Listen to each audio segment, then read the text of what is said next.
और अज्ञानता से लड़ना है। ये बात भारत के पूर्व प्रधानमंत्री लाल बहादुर शास्त्री जी के द्वारा कही गई थी और आज उनका पुण्यतिथि है और मैं उन्हें उनकी पुण्यतिथि पर श्रद्धांजलि देता हूँ और नमन करता हूँ। आदरणीय अध्यक्ष महोदय और मेरे प्यारे साथियों, नमस्कार। मेरा नाम राहुल कुमार झा है और मैं स्नातकोत्तर तृतीय सेमेस्टर का छात्र राजनीति विज्ञान विभाग से हूँ। जैसा कि हमारे भारतीय प्रधानमंत्री श्री नरेंद्र मोदी जी ने आह्वान किया कि भारत को 2047 तक विकसित राष्ट्र के रूप में दुनिया के सामने पेश करना है। उनका 5 प्रण है, उन्होंने 5 प्रण लिए, जिसमें पहला प्रण ही विकसित भारत का निर्माण करना है।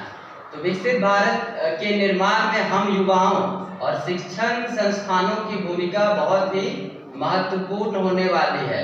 साथ ही शिक्षाविदों की भी भूमिका महत्वपूर्ण होने वाली है, क्योंकि शिक्षण संस्थानों की जो भूमिका होती है वो व्यक्ति के निर्माण की भूमिका होती है और व्यक्ति के निर्माण से ही राष्ट्र का निर्माण संभव है।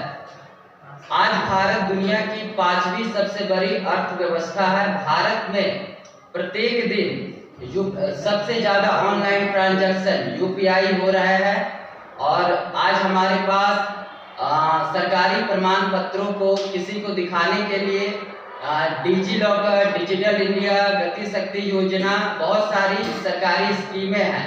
भारत 110 लाख करोड़ रुपए भारत की जीडीपी को बढ़ाने के लिए इंफ्रास्ट्रक्चर में निवेश कर रहा है।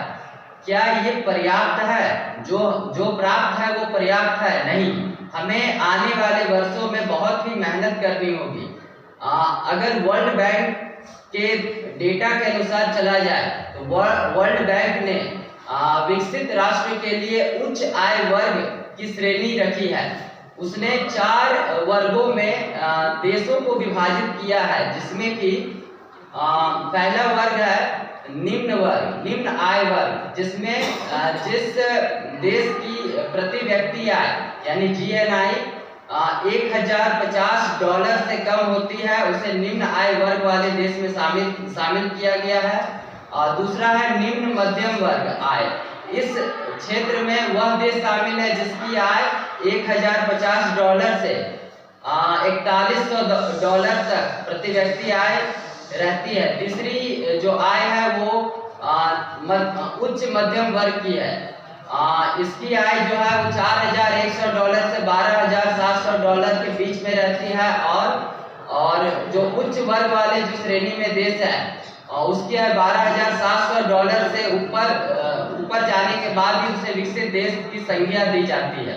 भारत अभी निम्न मध्यम वर्ग वाले क्षेत्र में सम्मिलित है, क्योंकि भारत से अभी भी बहुत से देश आगे हैं। जैसे कि अगर हम चाइना की बात करें तो चाइना की प्रति व्यक्ति जो आय है वो लगभग $10,000 है और हम उससे अभी बहुत पीछे हैं। वर्ष 2021 के एक डाटा के अनुसार भारत की प्रति व्यक्ति आय $2170 लगभग में पाई गई है और हमें 2047 तक विकसित राष्ट्र बनने के लिए प्रति वर्ष 8% जीडीपी से ग्रोथ करना होगा। साथ ही हमें अपनी जनसंख्या को भी ध्यान में रखकर विकास को आगे लेकर के चलना है। और जैसा और भी मैं कहना चाहता हूं कि जैसे अमेरिका को हम देख करके कहते हैं कि वो एक विकसित देश है, लेकिन भारत अमेरिका जैसा विकसित नहीं होना चाहेगा, क्योंकि अमेरिका एक विकसित देश है, लेकिन हम विकसित होने के साथ साथ विश्व गुरु भी बनना चाहते हैं। क्योंकि विकसित देश जैसे अमेरिका से बहुत सारे देश जो है डरते हैं, लेकिन भारत को एक ऐसा देश बनना है जिससे सभी सीखे और साथ में वो भी भारत के साथ साथ विकास करे। क्योंकि हमारे प्रधानमंत्री जी ने एक मंत्र दिया है, वसुधैव कुटुंबकम, यानी भारत के दुनिया के सभी लोग हमारे परिवार के समान हैं। इसीलिए हम जब अपना विकास करेंगे तो पूरी दुनिया के साथ विकास करेंगे। अंत में मैं कुछ पंक्तियों के साथ जो कि मेरे छोटे भाई के द्वारा लिखी गई है, उससे मैं अपनी वाणी को समाप्त करूंगा। मैं माफी चाहता हूं कि मैं लिख करके आया हूं क्योंकि उसके द्वारा लिखी गई है।